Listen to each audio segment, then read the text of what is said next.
प्रिय मित्रों, आप सभी का स्वागत है आपके अपने YouTube चैनल पर। आज हम श्रवण करेंगे ज्येष्ठ मास शुक्ल पक्ष की निर्जला एकादशी की कथा का माहात्म्य और ये कथा कहाँ से आई, इस बारे में पूरी जानकारी प्राप्त करेंगे। तो आइए कथा को श्रवण करते हैं। युधिष्ठिर ने कहा, जनार्दन, अपरा एकादशी का सारा माहात्म्य मैंने सुन लिया। अब ज्येष्ठ मास के शुक्ल पक्ष में जो एकादशी हो उसका वर्णन कीजिए। भगवान श्री कृष्ण ने कहा, राजन, इसका वर्णन परम धर्मात्मा सत्यवती नंदन व्यास जी करेंगे, क्योंकि वे सभी शास्त्रों के तत्ववेत्ता और वेद वेदांगों के ज्ञाता हैं। तब वेदव्यास जी कहने लगे, दोनों ही पक्षों की एकादशियों के दिन भोजन न करें, अर्थात कृष्ण पक्ष और शुक्ल पक्ष दोनों ही एकादशियों का व्रत रखना चाहिए।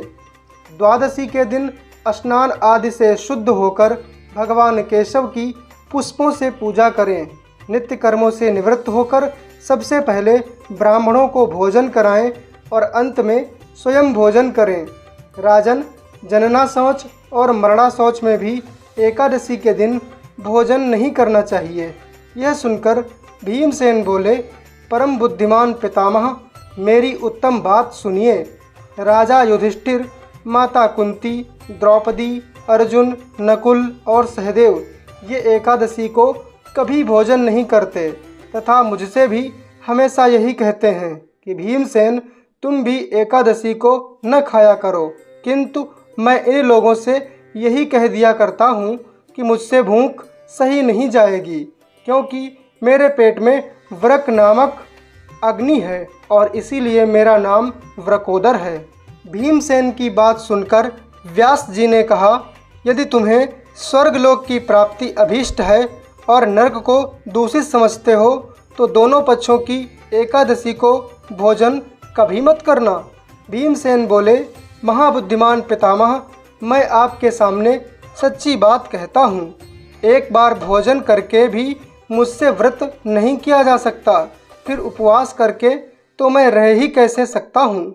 मेरे उदर में व्रक नामक अग्नि सदा प्रज्वलित रहती है, अतः जब मैं बहुत अधिक खाता हूँ तभी यह अग्नि शांत होती है।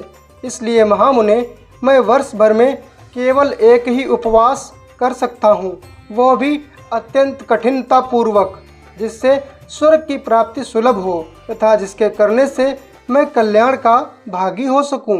कोई एक ऐसा व्रत निश्चय करके मुझे बतलाइए, मैं उसका यथोचित रूप से पालन करूंगा।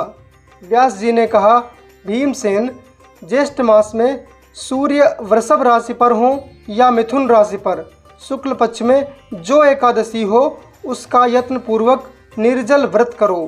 केवल कुल्ला या आचमन करने के लिए मुख में जल डाल सकते हो, उसको छोड़कर और किसी प्रकार का जल विद्वान पुरुष मुख में न डाले, अन्यथा व्रत भंग हो जाता है।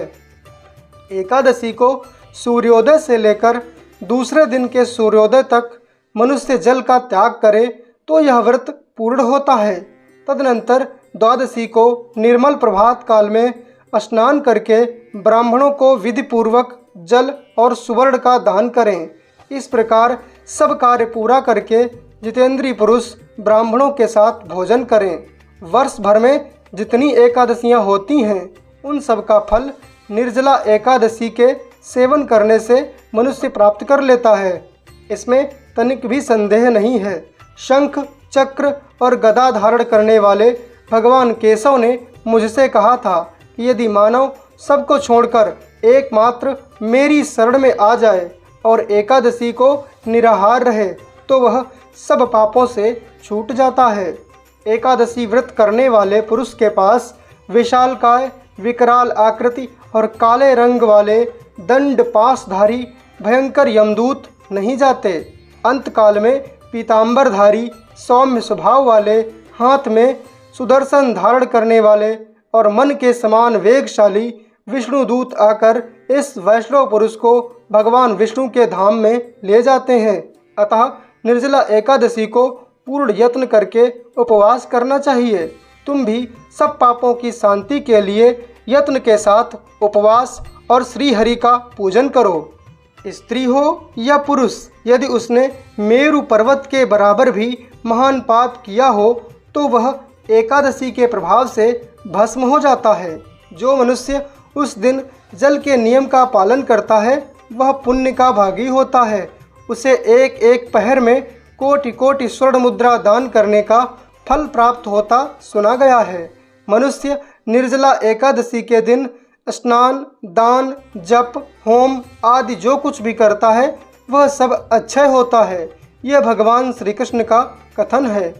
निर्जला एकादशी को विधि पूर्वक उत्तम रीति से उपवास करके मानव वैष्णव पद को प्राप्त कर लेता है। जो मनुष्य एकादशी के दिन अन्न खाता है वह पाप भोजन करता है। इस लोक में वह चंडाल के समान है और मरने पर दुर्गति को प्राप्त होता है। एकादश्याम दिने यो अन्नम भुंक्ते पापम भुनक्ति सह इह लोके चांडालो मृतः प्राप्नोति दुर्गतिम।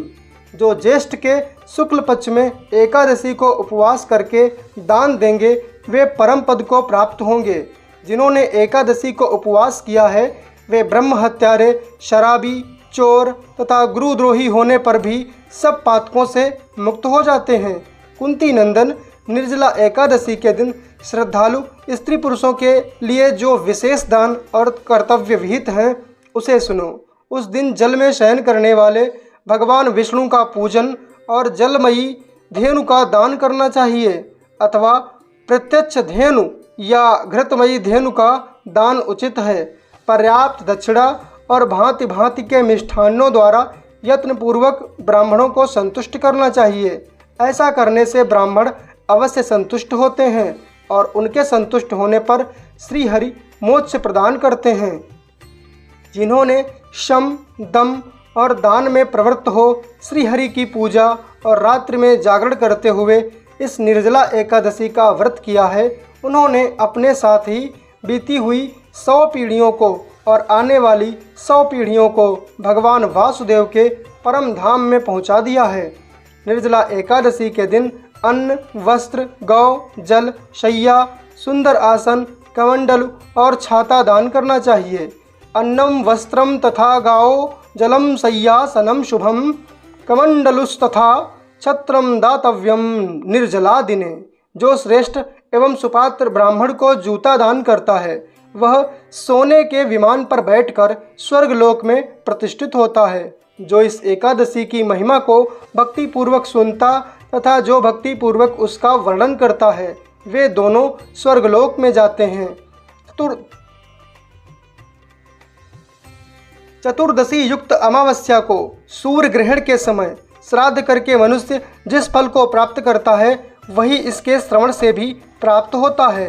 पहले दंत धावन करके यह नियम लेना चाहिए कि मैं भगवान केशव की प्रसन्नता के लिए एकादशी को निराहार रहकर आचमन के सिवा दूसरे जल का भी त्याग करूंगा। द्वादशी को देव देवेश्वर भगवान विष्णु का पूजन करना चाहिए।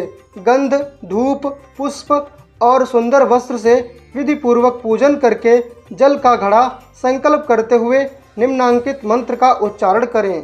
देव देव ऋषिकेश संसारावतारक उदकुंभ प्रदानेन नयमाम परमाम गतिम। संसार सागर से तारने वाले देव देव ऋषिकेश, इस जल के घड़े का दान करने से आप मुझे परम गति की प्राप्ति कराइए। भीमसेन, ज्येष्ठ मास में शुक्ल पक्ष की जो शुभ एकादशी होती है उसका निर्जल व्रत करना चाहिए और उस दिन श्रेष्ठ ब्राह्मणों को शक्कर के साथ जल के घड़े दान करने चाहिए। ऐसा करने से मनुष्य भगवान विष्णु के समीप पहुंचकर आनंद का अनुभव करता है। तत्पश्चात द्वादशी को ब्राह्मण भोजन कराने के बाद स्वयं भोजन करें।